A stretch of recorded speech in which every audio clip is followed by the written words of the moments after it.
갈라디아서. 다 읽을 수는 없고요. 1절, 2절만 좀 읽어보겠습니다. 1절, 2절. 시작. 14년 후에 내가 바나바와 함께 디도를 데리고 다시 예루살렘에 올라갔나니 계시를 따라 올라가 내가 이방 가운데서 전파하는 복음을 그들에게 제시하되 유력한 자들에게 사사로이 한 것은 내가 다름질하는 것이나 다름질한 것이 헛되지 않게 하려 함이라.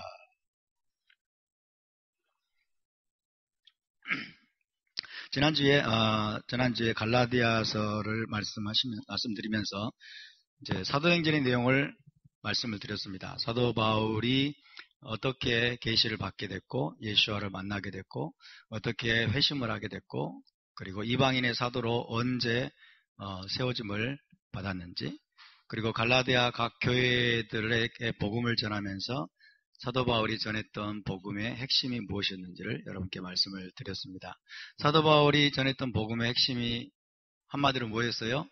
Gentile inclusion, 그죠? Without conversion ritual입니다. 유대교로 개종하지 않고 이방인이 이스라엘에 포함된다. 이방인이 구원을 받을 수 있다라는 거죠.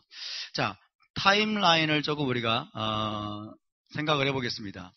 자, 사도행전 9장입니다. 9장에서는 사도 바울의 회심이 나오죠. 사도 바울이 이제 주님의 빛 앞에 꼬꾸라집니다. 꼬꾸라지고 이제 예수와가 메시아이심을 이제 계시를 받게 되고, 사도 바울이 이제 다메섹과 이제 아라비아 등에서 한 3년 정도 머물면서 이제 성경을 연구하고 그리고 복음의 계시를 받게 됩니다. 아마 이 시기 때 사도 바울은 이제 토라와 타나크를 통해서 복음이 이방인에게까지 메시아를 통해서 전해질 것을 계시받게 되고, 이방인들이 개종의식을 할 필요가 없다, 유대교로 개종할 필요가 없다는 것들을 깨닫게 되었을 것입니다. 9장이 그런 내용이고요. 9장에서 이런 내용이 있은 다음에 10장으로 넘어가면 어떤 일이 벌어집니까? 고넬료 사건이 있죠. 그죠?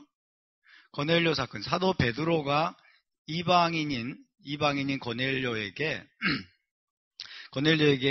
이제 복음을 전하는 사건입니다. 그래서 이방인 전도의 시작이죠. 본격적으로. 이방인 전도의 문이 열렸습니다. 이방인 전도의 문이 누구를 통해서 열리냐면 사도 베드로를 통해서 열리게 됩니다. 이때도 개종의식은 안 했죠. 그죠? 개종의식은 안 했는데 침례는 주었습니다. 침례는 주었어요. 이방인들에게도 성령이 임하는 것을 보고 이들에게 침례를 주라라고 이야기를 했죠. 그래서 어떤 면에서 침례는 또 유대교의 개종의식 중에 한 일부예요. 그렇기 때문에 아직은 이거 미묘한 그런 관계지만은 어쨌든 이방인 전도, 이방인들에게 개종의식을 하지 않아도, 이방인들이 유대인이 되지 않아도 그들에게 성령을 부어주시는 것을 직접 사도 베드로가 눈으로 목도했습니다. 이것이 10장의 사건이고요. 11장으로 넘어오면 이제 바나바가 사울을 데리러 길 다소로 갑니다. 사울을 데리고. 그리고 사울을 데리고 와가지고 이제 안디옥에서 이제 제자들을 가르치죠. 안디옥에서 제자들을 양성을 하는데, 이 안디옥 교회에는 유대인 신자들과 이방인 신자들이 함께 신앙생활을 하게 되는 그런 교회입니다. 그래서 바나바와 사울이 손을 잡고 여기서 큰 무리를 가르쳤어요. 큰 무리를 가르쳤는데, 그때 수많은 이방인들이 이제 예수와를 믿고 예수와의 제자가 됩니다. 그래서 이 안디옥 교회가 아마도 이 바나바와 사울의 그런 어떤 베이스, 근거지가 되는 것이죠. 그런 다음에 이제 11장 후반부에 보면 어떤 내용이 나옵니까? 이제 예루살렘으로 바나바와 사울이 올라갑니다. 예루살렘의 구호 여행을 떠나죠. 예루살렘에 큰 흉년이 들어가지고 유대 지방에 큰 흉년이 들어가지고 이제 돈을 모금을 해서 안디옥에서 돈을 모금을 해가지고 예루살렘 교회를 돕기 위해서 이제 모금을 해서 예루살렘으로 올라가게 됐죠. 이게 사도행전, 이게 갈라디아서 2장에서 2장 1절에서 내가 14년 만에 내가 바나바와 함께 디도를 데리고 다시 예루살렘에 올라갔나니, 그 내용이 바로 이 내용입니다. 여기까지가 9장부터 회심한 이후부터 이제 사도 바울이 예루살렘에 올라가는 내용이죠. 물론 그 이전에 사도 바울은 예루살렘에 한 번 더 올라갔었고요. 그래서 예루살렘 구호 여행을 이제 가게 되는데, 이게 갈라디아서 2장 1절에 나오는 내용입니다. 갈라디아서 2장 1절. 구호 여행을 떠나가지고 이때 무슨 일이 있었냐면, 이때 사도 바울이, 오늘 우리가 갈라디아서 2장을 보게 되면 사도 바울이 예루살렘에 올라가가지고 자기 자신이 이방인 가운데서 전파하는 복음을 사도들에게 제시를 합니다. 내가 이런 메시지를 이방인들에게 지금 전하고 있습니다 라고 제시를 하는데, 유력한 자들에게 사사로이 한 것은, 사사로이 개인적으로 만나는 거예요. 개인적으로 만나가지고 이제 한 사람 한 사람을 이제 설득을 하죠. 설득을 하고 그러면서 이제 인정을 받습니다. 인정을 받아요. 그래서 이제 1세기 교회의 기둥, 1세기 교회의 기둥이 세 사람이 나오죠. 누굽니까? 야고보와 게바와 요한입니다. 세 기둥입니다. 1세기 교회의 세 기둥. 야고보와 베드로와 요한. 이 세 사람이 1세기 교회의 세 기둥입니다. 이들로부터 이제 사도 바울이 이방인 가운데 전했던 복음을 인정받습니다. 그 복음이 뭐라고요? Gentile inclusion. 이방인들도 하나님의 나라 안에, 혹은 이스라엘 나라 안에 개정하지 않고도, 개정의식 없이도 그대로 들어올 수 있다는 거예요. 예수와를 믿음으로 말미암아. 아멘. 메시아를 믿음으로 말미암아 이방인에게 구원의 복음이 전파가 되었고, 그들에게 개종하라고 강요할 필요가 없다는 것을 이제 야고보와 베드로와 요한, 이 세 사람으로부터 인정을 받아가지고, 베드로는 할례자의 사도로, 유대인의 사도로, 그 다음에 바울은 이방인의 사도로 부르신 것을 이제 이 사도들이 인정하게 됩니다. 할렐루야. 그래서 그 유력한 사도들이 다른 의무를 지운 것이 없다고 그랬죠. 다른 의무를 지운 것이 없고, 다만 가난한 자들을 기억하라고 부탁했습니다. 가난한 자를 기억하도록 부탁했으니 이것은 내가 본래부터 나도 힘써 행하여 왔노라.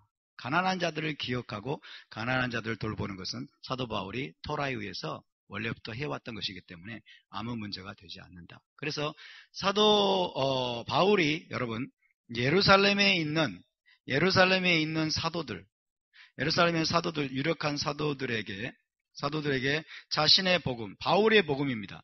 자신의 복음을 어느 정도는 인정을 받았어요. 인정을 받았는데, 이들이 인정해 준 결정적인 이유가 뭘까요?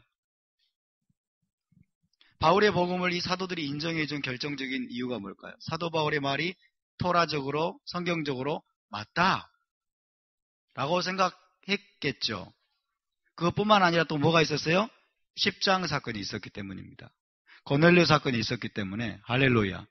고넬료의 사건 속에서 하나님이 베드로에게 엄청난 계시를, 환상을 보여주시면서 계시를 열어주셨죠. 그래서 베드로는 직접 체험자예요. 자기가 직접 체험한 사람이야. 이방인에게 내가 개종의식도 하지 않았는데, 유대교로 개종하라고 말도 하지 않았는데 복음을 전하니까 바로 성령이 임해버리는 거예요. 예언도 하고 방언도 하고 성령이 임해버려요. 여러분, 성령은 누구한테만 임한다고 유대인들은 알고 있어요? 성령은 누구한테만, 깨끗한 그릇한테만 임하는 거예요. 깨끗한 그릇, 정결한 그릇. 그죠? 그러니까 하나님의 백성에게만, 유대인들에게만 임하는 게 성령이에요. 근데 자기가 개종의식도 하지 않고 침례도 심지어 주지 않았는데 성령이 그냥 부어져 버린 거예요. 베드로는 직접 자기가 체험했습니다. 이방인도 믿음으로 구원 얻는 이 기회를 주셨구나. 이런 체험이 있기 때문에 이제 사도 바울이 예루살렘에 올라가가지고 사도 바울이 전하는 복음을 이들에게 제시하니까 이들이 이제 한결같이 수긍을 하고 그것이 맞다라고 인정을 했는데, 중요한 것은 여러분, 사도 1세기 예루살렘 공의회 교회가 아직 공식으로 인정한 것은 아니에요. 공식으로 땅 판결한 것은 아니에요. 이해되시죠? 공식으로 땅 판결한 것은 사도행전 15장에 가서야 이제 예루살렘 공의회가 등장을 하게 됩니다. 예루살렘 공의회. 그러니까 지금 사도 바울은 갈라디아서 2장에서 공식으로 지금 이 사건이 없지만은 사도들을 통해서 자기 자신이 전하는 복음이 이미 사적으로나마 사도들에 의해서 인정받았다는 것을 이야기하고 있는 것입니다. 할렐루야. 그래서 사도 바울이 자신이 이방인 가운데서 전하는 이 복음은 예수와의 계시로 말미암은 것이고 사도들에 의해서도 인정받은 것이라는 것을 분명하게 이야기를 하고 있어요. 근데 이게 왜 이렇게 중요합니까? 1세기 중엽에 여러분 교회 가운데 유대인 중심으로 된 교회, 메시아닉 교회 가운데 일어난 논쟁, 할례 논쟁이죠. 할례 논쟁은 뭡니까? 율법을 지켜야 되느냐 말아야 되느냐라는 논쟁이 아니라 이방인들이 개종을 해야 되느냐 말아야 되느냐는 거예요. 이방인이 유대인이 돼야 되느냐 말아야 되느냐 하는 것입니다. 이것이 바로 1세기 교회의 뜨거운 감자였고 뜨거운 이슈였습니다. 자, 3절 4절을 보겠습니다. 그러나 나와 함께 있는 헬라인 디도까지도 억지로 할례를 받게 하지 아니하였으니. 이 말씀을 우리가 잘 알아야 됩니다. 억지로 할례를 받게 하지 아니하였다. 자, 억지로 할례를 받게 하는 것은 뭐냐면 사도행전 15장 1절에서 여러분 이 유대인 신자들 안에 할례당이 있었습니다. 믿는 바리새인들, 예수와를 믿는 바리새인들, 수많은 할례당들이 있었는데, 할례파들이 있었는데, 이들이 나중에 안디옥 교회에 내려와가지고 뭐라고 말하냐면, 너희가 모세의 법대로 할례를 받지 않으면 능히 구원을 얻지 못하리라 한 거예요. 그러니까 무슨 말이냐, 이것은 율법을 지키지 말라는 말이 아니라, 율법을 다 지켜야 한다는 말이 아니라, 할례라고 하는 이 개종의식, 유대교로 개종하는 개종의식을 통해서 너희가 유대인이 되지 않으면 너희는 구원받지 못한다. 너희는 하나님의 백성이 아니다. 라고 이야기하는 거죠. 그래서 지금 이 억지로, 자, 만약에 사도 바울이 그 의견에 동조하고 그것이 맞다라고 생각을 했다면 헬라인 디도, 이 사람은 억지로 할례 받아야 돼요. 그렇죠? 강제로 할례 받아야 됩니다. 그래야 구원이 있기 때문에. 그래서 할례 받아가지고 유대인으로 개종해야만 구원이 있다면 억지로라도 받게 해야 되겠죠. 근데 억지로 받게 하지 않았단 말은 무슨 말이에요? 개종의식으로서의 할례를 자기는 요구하지 않았다는 거예요. 이해되십니까? 개종의식으로서의 할례를 강요하지 않았다는 뜻이지 할례 자체를 반대한 것은 아닙니다. 이해되십니까?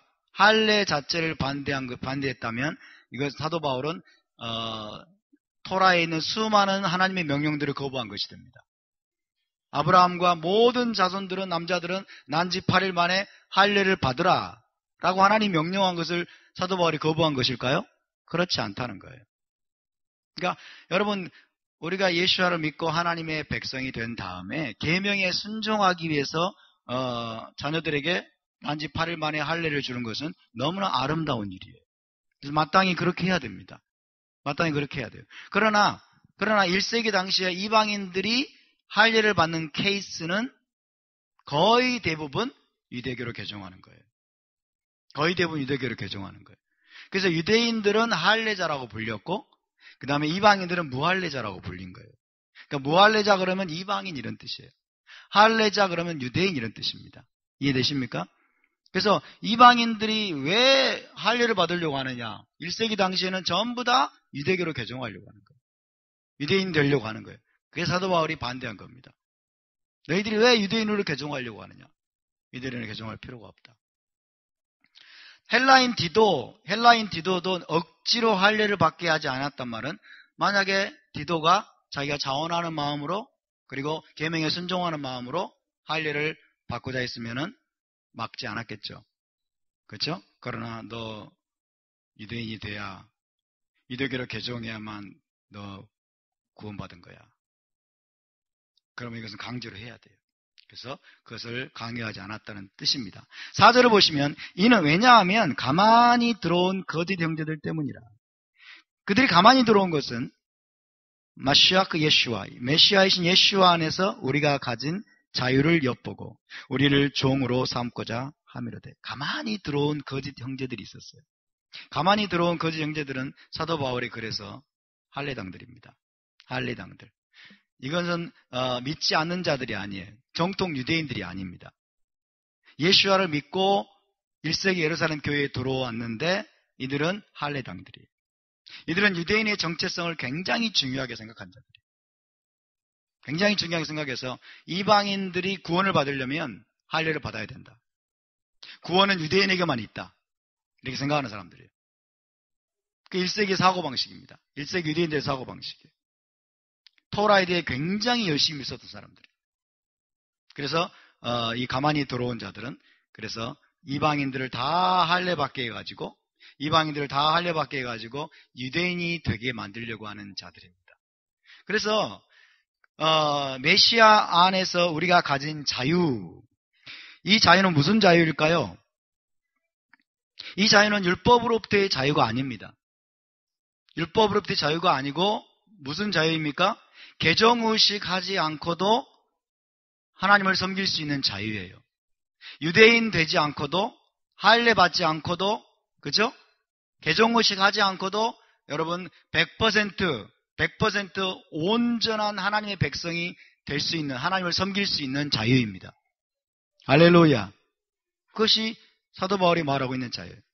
자, 그리스도 예수와 안에서 우리가 가진 자유를 엿보고 우리를 종으로 삼고자 함이로되. 종으로 삼는다. 그래서 이방인들을 종으로 삼고자 하는 거예요. 무엇의 종입니까? 지금까지 기독교 교리는 율법의 종으로 삼으려고 했다. 그래서 우리는 율법으로부터의 자유다. 이렇게 외쳐왔죠. 그죠? 우리 이방인 신자들은 율법을 지킬 필요가 없다. 우린 율법으로부터의 자유다. 다시 율법을 지키려고 하는 것은 이것은 종이 되려고 하는 것이다. 그렇게 생각을 한 거예요. 근데 그런 뜻이 아닙니다. 자, 1세기 때 사도 바울을 통해서 사도 사울을 통해서 안디옥에서 수많은 이방인들이 예수와를 믿고 예수와의 제자가 됐는데 이들은 개정의식 하지 않고 할례 받지 않고 자유롭게 여러분 천국 백성이 되고 자유롭게 하나님을 섬길 수 있는 그 자유를 만끽했습니다. 아멘. 그런데 이들에게 다시 할례를 강요한다면, 유대교로 다시 개종할 것을 강요한다면 이들이 종이 되는 거예요. 무엇의 종이 될까요? 종교의식의 종이 되는 거예요. 일단은. 그렇죠? 할례라고 하는 종교의식. 할례라고 하는 종교의식을 다른 말로 말하면 율법의 행위라고 말합니다. 율법의 행위의 종이 되게 하는 거예요. 율법의 행위의 종이 되게 하는 거예요. 율법의 종, 율법이 아니라 율법의 행위예요. 토라가 아니라 토라의 행위를 말하는 거예요. 토라의 행위. 그래서 토라의 행위, 자, 여러분 할례를 받아야 되면 할례를 받아야 구원을 받는다. 할례는 율법의 토라의 어떤 행위입니다. 율법의 행위. 개종의식입니다. 유대교로 개종하는 개종의식. 율법의 행위로 구원을 받는다. 이게 가능할까요? 율법의 행위로 구원을 받는다? 율법의 행위로 구원을 받는다. 자기의 행위로 구원을 얻어내는 거예요. 우리의 행위로 구원을 얻어내. 유대교로 개종하는 개종의식, 할례라고 하는 행위를 가지고 하나님 앞에 구원을 얻어내는 거예요. 그럼 어떻게 될까요? 이 사람은 계속해서 자기 행위를 가지고 하나님 앞에 나가야 돼요. 그렇죠? 율법의 행위로, 할례라고 하는 율법의 행위로 구원을 얻어냈다. 하나님과의 관계를 설정을 하고 구원을 얻어냈기 때문에 이 사람은 계속해서 자기의 행위를 가지고 하나님 앞에 나가야 돼. 의로운 행위로 하나님 앞에 나가야 되고 하나님 앞에 인정받아야 돼. 그렇게 되면 이 사람은 율법 전체를 흠없이 지켜야 되겠죠. 율법 전체를 흠없이 지켜야 돼. 그러니까 이것은 율법의 행위의 종이 되는 거예요. 율법의 행위 아래 갇히는 겁니다. 율법의 행위 아래. 율법의 행위의 종이 된 사람도 율법을 지키고, 그 다음에 율법 행위의 종이 되지 않은 저와 여러분도 율법을 지키는 건 똑같아요. 그러나 우리는 자유함 가운데 토라를 지킵니다. 아멘. 우리는 기쁨과 감사로 토라를 지킵니다. 우리는 하나님의 은혜로 토라를 지킵니다. 하나님의 은혜로. 이미 우리는 의롭다함을 받았고, 이미 하나님이 우리를 인정해 주셨고, 이미 우리를 하나님께서 구원하셨기 때문에 기쁨으로, 그 다음에 하나님의 은혜에 감사해서 토라를 준행합니다. 그러나 이 사람은 달라요. 이 사람은 할례 받지 못하면 구원 못 받은 거예요. 그렇죠? 이 할례 행위, 개종의식을 하지 않으면 구원 못 받은 거예요. 이거 해야 구원을 받아요.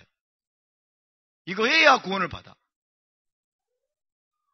그러니까 뭔가를 해야 구원을 받으면 우리가, 여러분, 예수와의 십자가가 아니라, 그분을 믿음으로가 아니라, 우리가 뭔가를, 종교 행위를, 율법의 어떤 행위를 해야만 구원을 받는다고 생각을 한다면 그런 게 있어요, 없어요?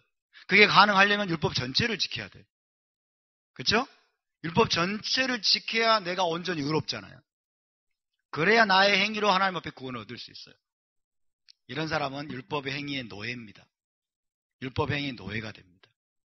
사도 바울은 이것을 지금 반대하고 있습니다. 왜 율법의 행위의 노예가 되게 만들려고 하느냐.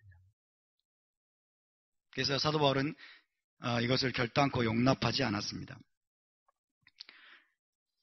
가만히 들어온 거짓 형제들 때문이라. 그들이 가만히 들어온 것은 메시아이신 예수와 안에서 우리가 가진 자유를 엿보고 우리를 종으로 삼고자 함이로되. 율법의 종이 아니고 율법의 행위입니다. 율법의 행위. 율법의 행위 아래 가두려고 하는 거예요. 종교 행위 아래 가두려고 하는 그런 것입니다.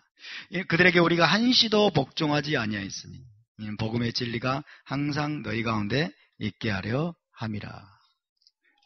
제 이야기 이해가 되십니까? 11절로 넘어가 보겠습니다. 11절로 이제, 이런 와중에, 사도 바울이 예루살렘에 올라가서 사도들에게 자신의 복음을 제시하고, 이제 이방인들이 개종의식 하지 않아도, 율법의 행위를 하지 않아도, 할례를 받지 않아도 이방인들은 완전한 하나님 나라의 시민이고 온전히 구원받은 자들이고, 그리고 올람하바의 천국의 백성으로서 그 영생을 누릴 수 있다는 것들을 이제 인정을 받았어요. 그 인정을 받은 다음에 어느 정도 시간이 지난 다음에 안디옥 교회로 베드로가 내려갑니다. 안디옥 교회로 베드로가 내려갔어요. 왜 내려갔을까요? 안디옥 교회에서 아마 초빙이 들어왔을 수 있습니다. 안디옥 교회 사람들에게, 이방인 신자들에게 있어서, 이방인 신자들은 예수와께서 살아계신 것을 봤습니까? 못 봤습니까? 못 봤어요.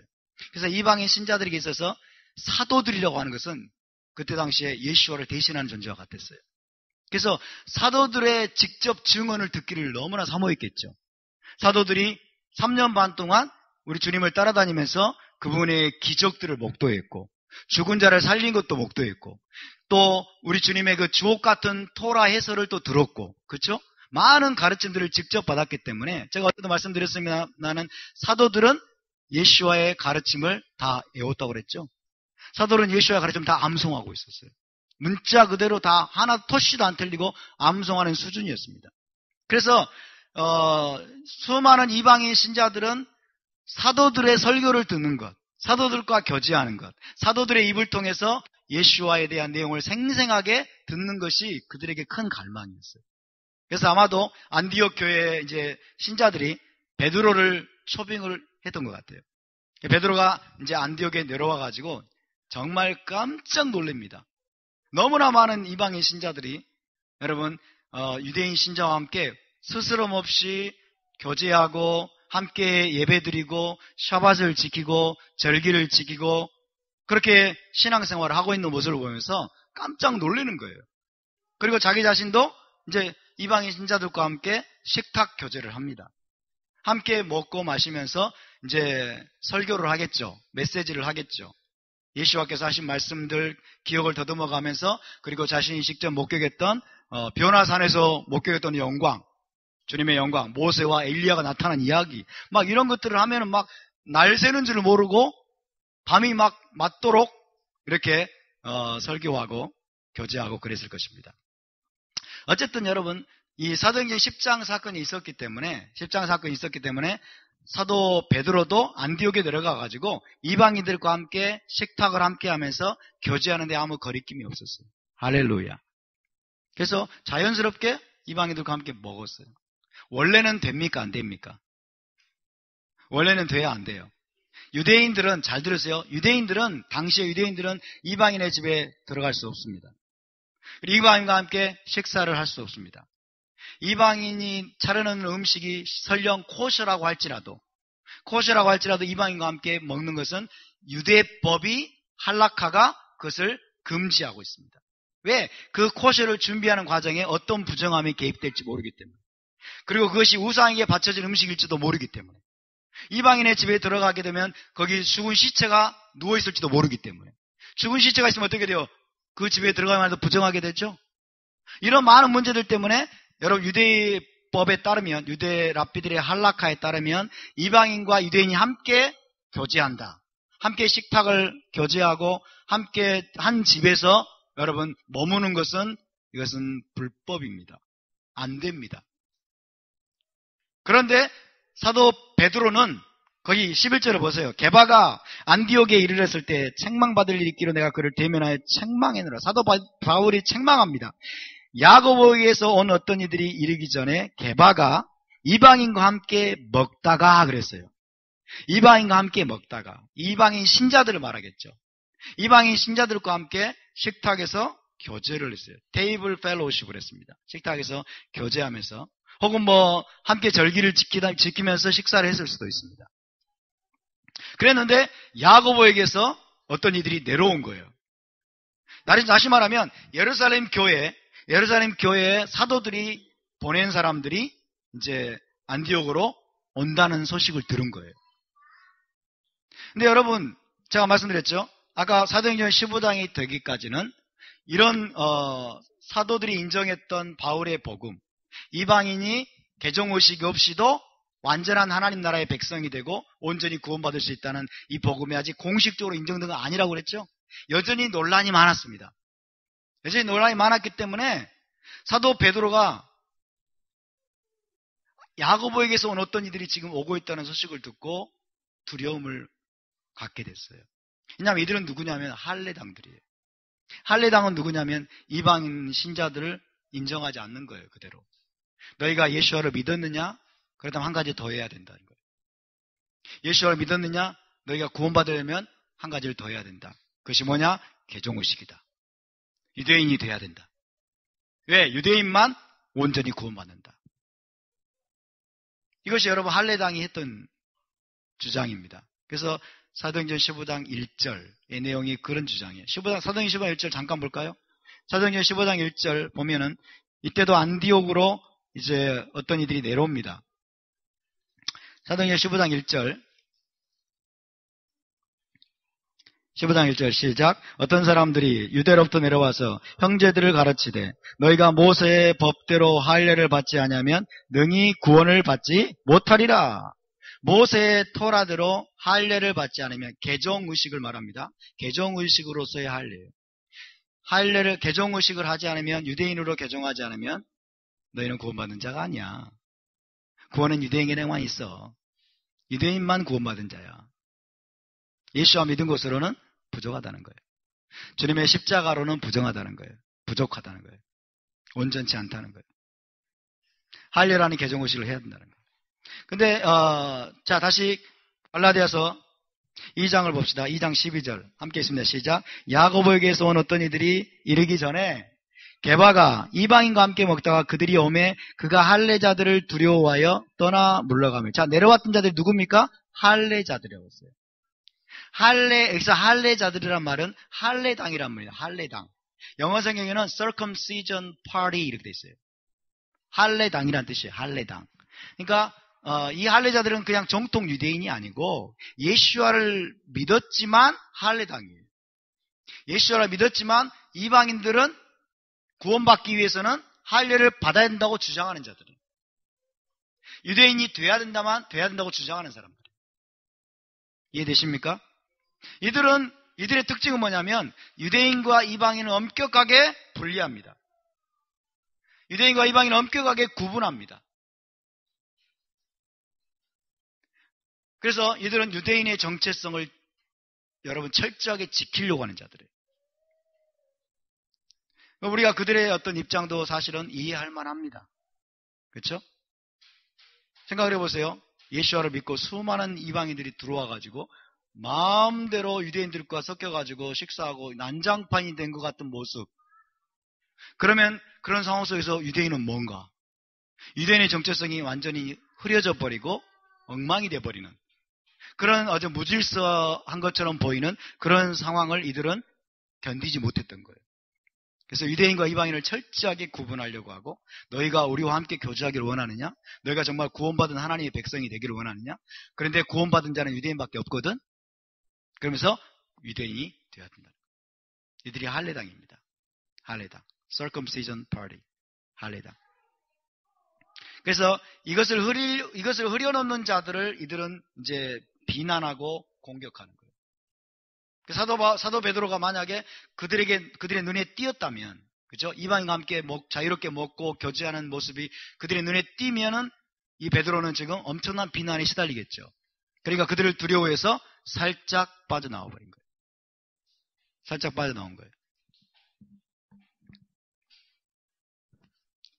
떠나 물러가매 13절 시작. 남은 유대인들도 그와 같이 외식함으로 바나바도 그들의 외식에 유혹되었느니라. 외식이라는 말은 위선입니다. 위선. 아시겠죠? 이것이 바로 위선이라는 거예요. 위선. 베드로가 그렇게 물러가니까 남은 유대인들도, 안디옥에 남아있던 유대인들도 베드로처럼 위선을 저지르고, 그러니까 바나바까지도 그들의 위선에 유혹돼가지고 바나바까지도 지금 이제 그런 입장에서 살짝 물러나는 거예요. 이거 엄청난 것입니다, 여러분. 이게 도대체 무엇을 의미하는 것입니까? 사도 베드로의 행동이 얼마나 잘못됐다고 바울이 책망받을 일이 있기로 내가 모든 사람 앞에서 게바를 책망하였다고 그래요. 모든 사람 앞에서. 왜 이 베드로의 행동은 굉장히 여러분, 이거는 정말 책망받을 일이에요. 자, 베드로가 이방인과 자유롭게 함께 먹고 마시다가 자유롭게 먹었는데 다 코셔로 먹었겠죠, 물론. 그죠? 자유롭게 먹고 마시다가 할례당들을 두려워해가지고 살짝 물러갔어요. 이 행동이 뭘 의미하는 것일까요? 자, 거기에 있던 이방인들에게 베드로가 심어준 메시지는 뭘까요?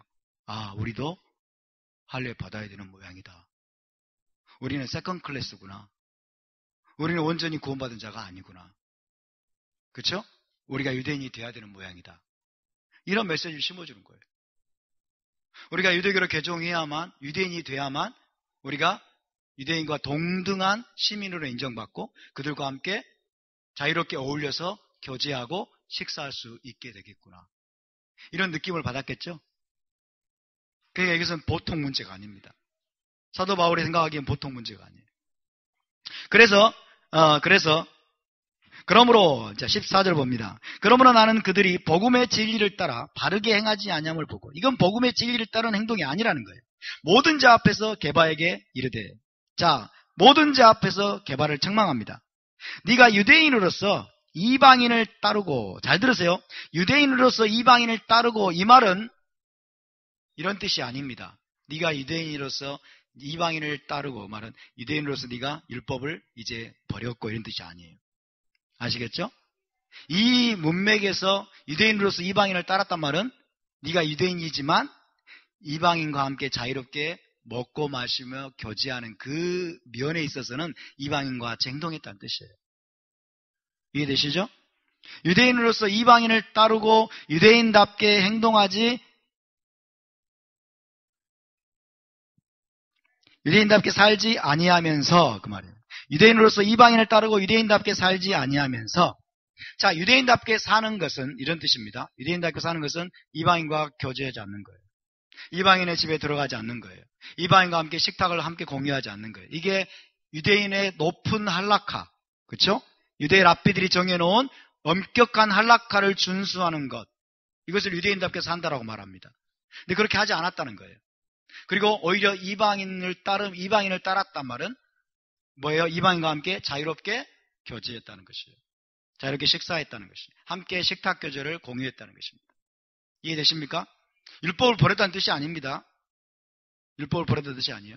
네가 유대인으로서 이방인을 따르고 유대인답게 살지 아니하면서, 그 말은 네가 유대인이지만 유대인들이 지키는 높은 할라카, 랍비들이 정해놓은 그 엄격한 할라카를 따르지 않고 오히려 이방인들이 하는 것처럼 이방인들과 자유롭게 식탁을 함께하고 이방인과 자유롭게 어울리면서 교제해놓고도, 그런 뜻이에요. 아멘? 잘 이해하셔야 됩니다.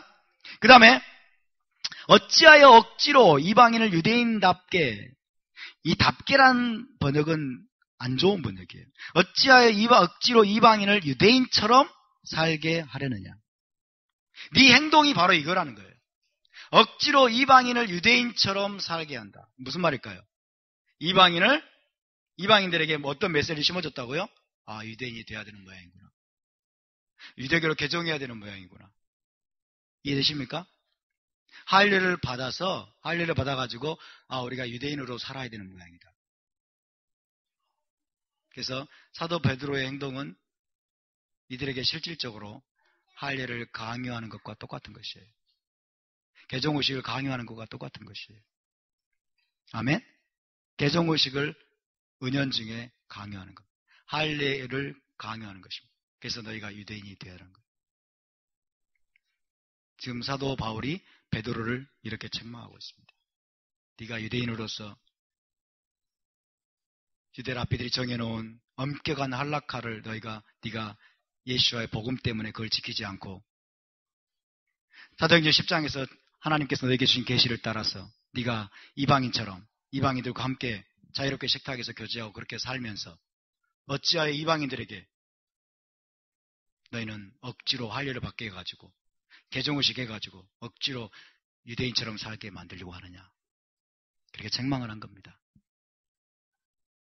언더스탠드가 되시면 아멘 하시기 바랍니다. 할렐루야. 그러면서 보십시오. 우리는 본래 유대인이요 그랬어요. 15절. 우리는 사도 바울을 비롯한 유대인들을 말합니다. 우리는 본래 유대인이요 이방 죄인이 아니로되, 16절. 사람이 의롭게 되는 것은 율법의 행위로 말미암음이 아니요. 의롭게 된다고 하는 것은 하늘의 법정에서 무죄 판결을 받는 거예요. 하늘의 법정에서 무죄 판결을 받는 거예요. 아멘? 이것을 칭의라고 말합니다. 칭의. 의롭게, 하나님 앞에서 의롭게 되는 것. 땅땅땅, 너희는 이제 not guilty. 이제 너는 죄가 없다. 이제 너는 정죄함이 없다. 그리고 하늘의 법정에서 무죄 판결을 받고 죄사함 받고 구원받는 거예요. 이해되십니까? 이것이 의롭게 된다는 말의 의미예요. 사람이 의롭게 되는 것은 무엇으로 말미암는 것이 아니다? 율법의 행위로 말미암음이 아니다. 율법을 지키는 어떤 행위로 인해서 되는 것이 아니라. 자, 율법 지켜서 구원받으신 분 손 한번 들어보세요. 율법을 지켜서 구원받으신 분, 11조를 한 번도 빼먹지 않아서 구원받으신 분 없습니다. 새벽기도 한 번도 빼먹지 않아서 구원받으신 분 없습니다. 할례 받아가지고 구원받으신 분 없습니다. 그렇죠? 샤밧 지켜서 구원받으신 분 없죠? 절기 지켜서 구원받으신 분 없죠? 율법의 행위로는 구원을 받을 육체가 없습니다. 의롭다함을 받을 육체가 없습니다. 사도 바울이 지금 이걸 말하고 있어요. 사람이 의롭게 되는 것은 율법의 행위로 말미암음이 아니요. 그 다음 뭐라고 그랬어요? 오직 예수와 마시아, 예수와 마시아 그런 믿음으로 말미암는 줄 알므로 우리도 이때 우리는 누구예요? 유대인 신자들을 말합니다. 그렇죠? 우리도 마시아 그 예수와를 믿나니 이는 우리가 율법의 행위로서 토라를 지키는 행위로서가 아니고 메시아를 믿음으로써 의롭다함을 얻으려 합니다. 율법의 행위로서는 토라를 지키는 행위로서는 하나님 앞에 의롭다고 인정받을 육체가 없느니라. 할렐루야! 얼마나 감사합니까? 얼마나 감사합니까? 그래서 샤밧을 지켜서 구원받는 거 아닙니다. 절기 지켜서 구원받는 거 아닙니다. 아멘? 할례 받아서 구원받는 거 아닙니다. 유대교로 개종해서 구원받는 거 아닙니다. 11조 잘 드려서 구원받는 거 아닙니다. 하루 3시간 기도해서 구원받는 거 아닙니다. 종교 의식을 행하는 우리의 행위로는 하나님의 구원을 얻어낼 수 있다 없다? 얻어낼 수 없습니다. 하나님 앞에 의롭다함을 얻을 수 있다 없다? 없습니다. 이 말은 그러면 율법을 지키지 말라는 뜻인가요? 아니죠. 이제 이해가 되시죠? 근데 우리는 기독교 지금 신학자들은 전부 다 율법 지키지 말라는 말로 알아들은 거예요. 율법 지킬 필요가 없다. 우리 율법으로부터 자유다. 그렇게 알아들은 거예요. 여러분. 제가 여러분에게 이렇게 이야기할 수 있습니다. 여러분의 어떤 행동을 보면서, 잘못된 행동을 보면서 왜 샤밧을 지켜가지고 구원받으려고 합니까? 왜 샤밧을 그렇게 율법주의적으로 지키려고 합니까? 그러려면 지키지 마세요. 샤밧 지켜서 구원받을 사람 아무도 없어요. 그 말은 샤밧 지키지 말란 말인가요? 아니죠. 11조도 마찬가지예요. 11조를 드리는데 막 두려움에 벌벌벌 떨면서 이거 안 지키면 마치 하나님이 자기를 버릴 것처럼, 그렇죠? 하나님 자기를 버릴 것처럼 그렇게 생각하면서 11조를 지켜가지고 하나님과 관계를 유지하고 11조를 드려가지고 막 마치 하나님 앞에 의롭다함을 인정받으려고 하고 그럴 바에 드리지 마세요. 그러면 11조를 드리지 말란 말인가요? 아니죠. 사도 바울의 지금 글은 여러분 절대로 그런 뜻이 아닙니다. 자, 그 다음에 17절을 보겠습니다. 17절, 18절, 19절 오늘 핵심입니다. 만일 우리가 메시아 안에서 의롭게 되려 하다가 죄인으로 드러나면 메시아께서 죄를 짓게 하는 자냐? 결코 그럴 수 없느니라. 도대체 무슨 뜻인가요? 저는 이거를 아무리 나중에 과거에 제가 1시간을 묵상을 하고 2시간을 묵상을 하고 기독교 신학자들이 펴낸 책을 아무리 읽어봐도 이해가 안 돼요. 우리가 메시아 안에서 메시아를 믿음으로죠. 메시아를 믿음으로 의롭게 되려고 했어요. 맞죠? 사도 바울이든 사도 베드로도 마찬가지입니다. 우리가 메시아 안에서 의롭게 되려고 했어요. 믿습니까? 메시아를 믿음으로 의롭게 되려고 했어요. 그 결과 어떻게 됐습니까? 그 결과 어떻게 됐어요? 의롭게 됐죠? 그리고 그 결과 행동이 어떻게 됐습니까? 이방인들과 자유롭게 교제하게 됐어요. 이방인들과 스스럼 없이 아무런 거리낌 없이 함께 식탁을 공유하면서 교제하게 됐어요. 교제하게 됐어요. 그런데 여러분 할례당의 관점에서 보면 혹은 유대인들의 관점에서 보면 이건 불법이에요. 그렇죠? 불법을 다른 말로 뭐라고 한다? 죄라고 말한다. 죄. 그러니까 메시아 안에서 의롭게 되려고 하다가 했는데 그 자리가 어디냐면 이방인들과 자유롭게 식탁을 공유하면서 자유롭게 교제하는 자리에 오게 됐어요. 그리고 할례당의 관점에서 보니까 이제 죄인이 된 거예요. 그렇죠? 그러니까 할례당의 관점에서 보면 메시아 안에서 의롭게 되려고 한 상태에서 이런 죄를 짓게 된 게 그러면 메시아가 죄를 짓게 하게 된 거냐? 이런 뜻이에요. 만약 그게 죄라면 이방인들과 함께 먹고 마시고 함께 샤밧 지키고 함께 절기 지키고 그래서 할례당의 관점에서 그것이 죄라면 죄인으로 이제 드러났다는 얘기예요.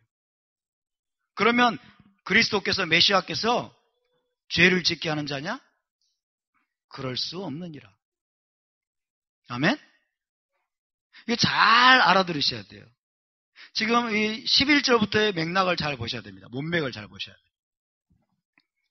우리가 메시아 안에서 의롭게 되려 하다가 죄인으로 드러나면 뭐 함으로써? 이방인과 함께 먹고 마심으로써, 이방인과 함께 식탁 교제를 함으로써 죄인으로 드러난다면 누구 말대로? 할례당의 말대로. 아멘? 그러면 메시아께서 죄를 짓게 하는 자냐? 그럴 수 없느니라. 아니, 그리스도 때문에 이방인들과 함께 자유롭게 교제하게 됐는데 그게 죄냐? 죄가 아니라는 거예요. 아멘? 듣고 계십니까? 이럴 때 영어로는 Are you with me? 이러더라고요. 저와 함께 지금 있습니까? 하는 뜻이에요. 만일 우리가 메시아 안에서 의롭게 되려고 했는데, 의롭게 되려고 하다가 이방인과 함께 자유롭게 식탁을 함께하고 교제함으로써 죄인으로, 그것이 죄인인 것으로 드러나게 되는 것이라면, 할례당의 관점에 따라, 그렇다면 그 죄를 짓게 하신 분이 메시아란 말이냐? No, 그럴 수 없는지라. 다시 말하면 그것은 죄가 아니라는 거예요. 그것은 죄가 아니라는 거예요. 전기불이 팍 켜지십니까? 전기불이 팍 켜져야 돼요. 18절. 만일 내가 헐었던 것을 다시 세우면 내가 나를 범법한 자로 만드는 것이라. 봐라! 사도 바울이 율법을 헐었다고 하지 않느냐? 사도 바울이 율법을 헐었다고 말하느냐? 왜 이 헐었던 율법을 제자 공동체에게는 또 지키려고 하는 것이냐? 그렇게 말하죠. 자, 보세요, 여러분. 만일 내가 헐었던 것, 율법을 헐었다고 생각해 봅시다. 율법을 이제 폐해버렸어요. 율법은 끝났다. 이제 우리는 율법으로부터 자유다. 라고 해가지고 사도 바울이 율법을 헐었다면 그 다음 말이 이해가 안 되는 거예요. 내가 나를 범법한 자로 만드는 것이라. 내가 나를 범법한 자로. 범법이 뭐예요? 율법을 범하는 거죠. 그죠? 내가 율법을 헐었는데 헐었던 율법을 다시 세우면 내가 나를 율법을 범하는 자로 만드는 것인데 말이 돼야 안 돼요? 말이 안 되잖아요. 그래, 여러분을 묻겠습니다. 사도 바울은 율법을 헐을 권한이 있을까요? 없을까요? 사도 바울은 토라를 헐을 권한이 지가 뭔데? 그죠? 선지자 중에 선지자인 모세가 뭐라고 말했어요? 이 토라에서 가감하지 말라라고 했어요. 더하거나 빼지 말라. 아멘? 가감하지 말라고 말씀했는데 사도 바울이 뭐길래 여러분? 기독교에서는 사도 바울이 가장 위대한 어떤 사도인지는 모르겠어요. 그러나 성경 전체에서 보면 여러분 사도 바울의 권위는 모세의 권위를 넘을 수 없습니다. 아멘? 모세를 통해서 주신 토라는 하나님의 말씀이에요. 하나님의 말씀을 사도 바울이 뭔데 헐어요? 그렇죠? 그러니까 헐었던 것이 율법이 아니라는 거예요. 사도 바울이 뭘 헐었을까요? 메시아 안에서 의롭게 된다는 것을 가르쳤습니다. 메시아를 믿음으로 이방인들도 의롭게 된다는 걸 가르쳤습니다. 이방인들은 여러분 개종의식을 할 필요가 없다, 할례를 받을 필요가 없다라고 사도 바울은 외쳤습니다. 이방인들도 개종하지 않고도 유대인 되지 않고도 자유롭게 언약 공동체 안에 동일한 시민이 될 수 있다라고 외쳤습니다. 그걸 가르쳤습니다. 그럼으로써 유대인과 이방인 사이에 높이 쌓아 올려진 장벽을 헐어버린 거예요. 할렐루야. 유대인과 이방인은 함께 교제할 수 없다. 유대인은 이방인의 집에 들어가서 식사할 수 없다. 유대인과 이방인 사이를 엄격하게 갈라놓았던 유대 랍비들의 할라카의 그 장벽을 사도 바울이 헐어버린 거예요. 할렐루야. 이것이 헐었던 겁니다. 그런데 지금 누가 다시 이걸 세우고 있는 거예요? 베드로가 다시 세우고 있는 거예요. 행동으로. 그렇죠? 이방인과 함께 먹고 마시다가 살짝 할례당에 오니까 살짝 도망가 버려요. 살짝 도망가 버려요. 이 행동은 뭐예요? 유대인과 이방인 사이를 지금 다시 구분시키고 그 장벽을 다시 세우는 행동입니다. 자, 여러분, 사도 바울이 안디옥에서 제자들을 가르치면서 이방인 신자들 가르치면서 안디옥에서 유대인 신자들과 이방인 신자들이 함께 샤바스과 절기를 지키고 함께 코시 음식을 먹으면서 자유롭게 교제할 수 있다라고 그 구분시켰던 모든 장벽들을 헐었습니다. 헐었는데 지금 사도 베드로가 지금 이걸 다시 세우고 있는 거예요. 그러면 이거를 다시 세워야 된다면 생각해 보세요. 이거를 다시 세워서 이방인과 유대인들을 다시 엄격하게 구분해야 된다면 그럼 내가 헐었던 것은 내가 율법을 어긴 것이냐? 이런 뜻이에요. 내가 나를 범법한 자로 만드는 것이라는 게 그게. 이해되시죠? 그게 바로 그런 뜻입니다. 만일 내가 헐었던 것을 다시 세우면 내가 나를 범법한 자로 만드는 것이라. 그래서 유대인과 이방인을 엄격하게 구분짓는 이 할라카의 장벽은 다시 세우면 된다, 안 된다? 다시 세워서는 안 된다. 다시 세우게 되면 어떤 일이 벌어진다? 이방인들을 억지로 할례시켜가지고 유대교로 개종하려고 하는 그런 방향으로 할례당의 의도대로 가게 되고, 이방인들은 어떻게 돼? 결국 이방인들은 율법 행위의 종이 된다. 율법 행위의 종이 된다. 19절 이제 가장 어려운 내용입니다. 19절까지 하고 마치겠습니다. 내가 율법으로 토라로 말미암아 토라에 대하여 죽었나니. 와, 이건 진짜 토라가 폐졌다고 하는 가장 확실한 말씀 같아. 사도 바울이 율법에 대해서 죽어버렸대요. 율법에 대해서 죽었대. 사도 바울은 더 이상 율법을 안 지키는 사람이에요. 더 이상 율법에 매이지 않고 율법 아래에 있지 않고 율법을 등지고 이제 오직 은혜 아래만 성령을 따라서 하나님을 섬겼다. 이렇게 생각하는 거죠. 여러분, 지금까지 11절부터 계속 이제 진행되었던 이 이야기의 맥락을 잘 따라오셔야 됩니다. 19절 보세요. 내가 율법으로 말미암아. 율법으로 말미암아는 이렇게 해석할 수 있습니다. 내가 토라에 근거해서, 이런 뜻이에요. 토라에 근거해서 볼 때, 지금 사도 바울은 계속 토라에 근거해서 이야기하는 거예요. 그렇죠? 토라에서 근거해서 내가 토라를 다 연구하고 토라를 공부하고 그리고 토라로 말미암아서 그 토라에 근거해서 내리는 결론은 뭐냐? 토라에서 근거해서 내리는 결론이 뭐냐? 내가 토라에 대해서 죽었다는 거예요. 토라에 대해서 죽었다. 이는 그 다음이 중요하죠. 하나님에 대하여 살려 함이라. 하나님에 대해서 산다는 말은 무슨 말이에요? 하나님 앞에서 의롭다함을 받으려고 하기.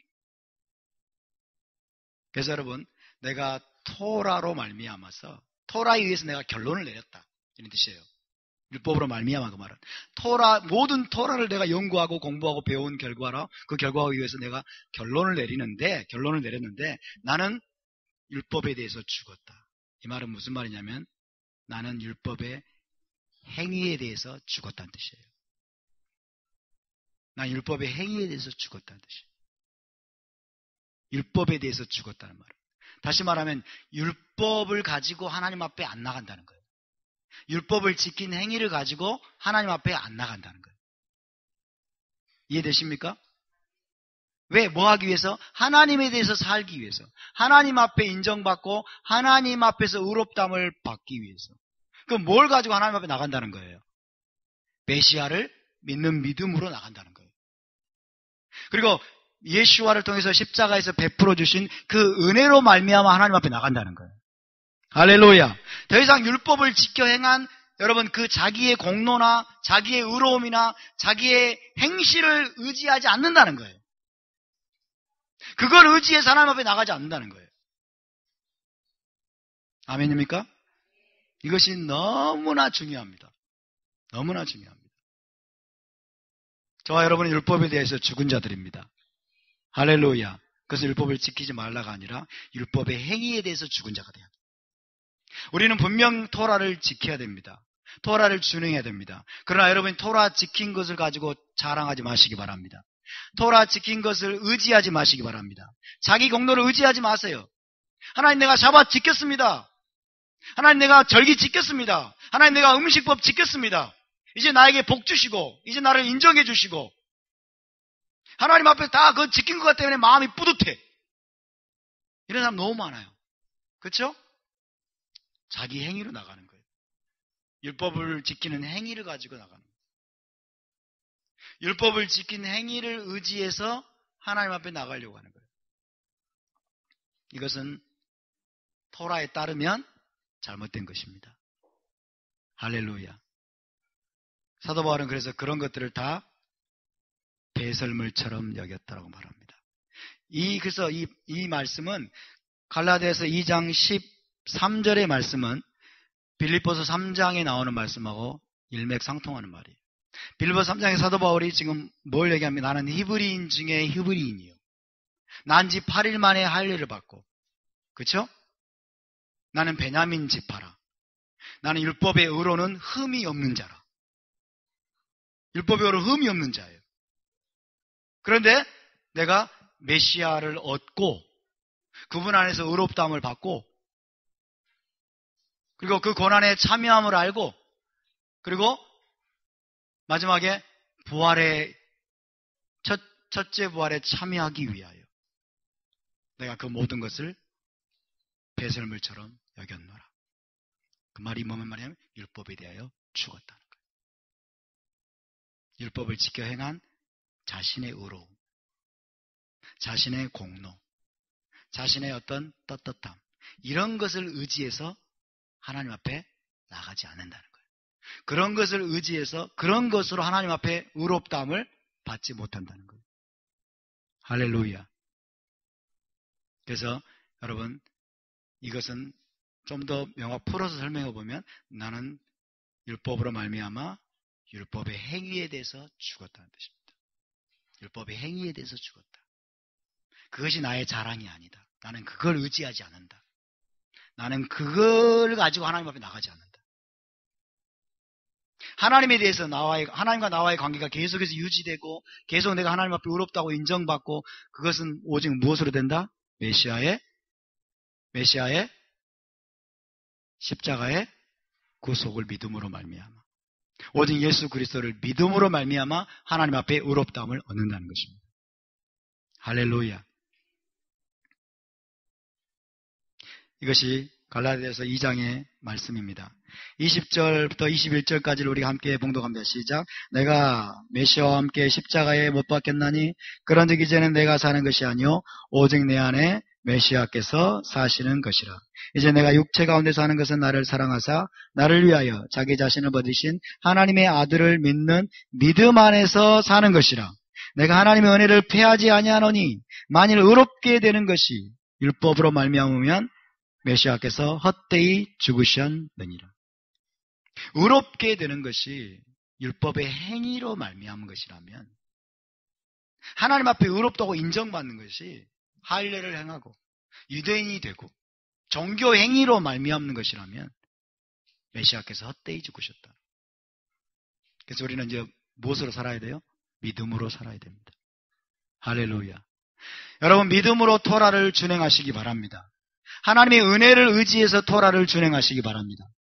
그리고 토라를 열심히 준행하고 토라에 순종하고 하나님의 계명을 따라 행하는 삶을 살고 나서도 그 행위를 가지고 하나님 앞에 나가지 마시기 바랍니다.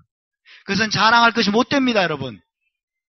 그거 가지고 하나님 앞에 인정받을 수 없습니다. 그것으로 여러분 우리 마음이 뿌듯해질 수 없습니다. 그것으로 우리 마음이 높아질 수 없습니다. 그것으로 하나님과 우리의 관계가 여러분 유지될 수가 없는 것입니다. 우리가 하나님 앞에 나갈 수 있는 것은 오직 은혜로, 오직 믿음으로 해요. 할렐루야. 이 복음을 저와 여러분이 더 깊이 깨닫게 되기를 바랍니다. 자, 우리 함께 일어나서 기도하도록 하겠습니다.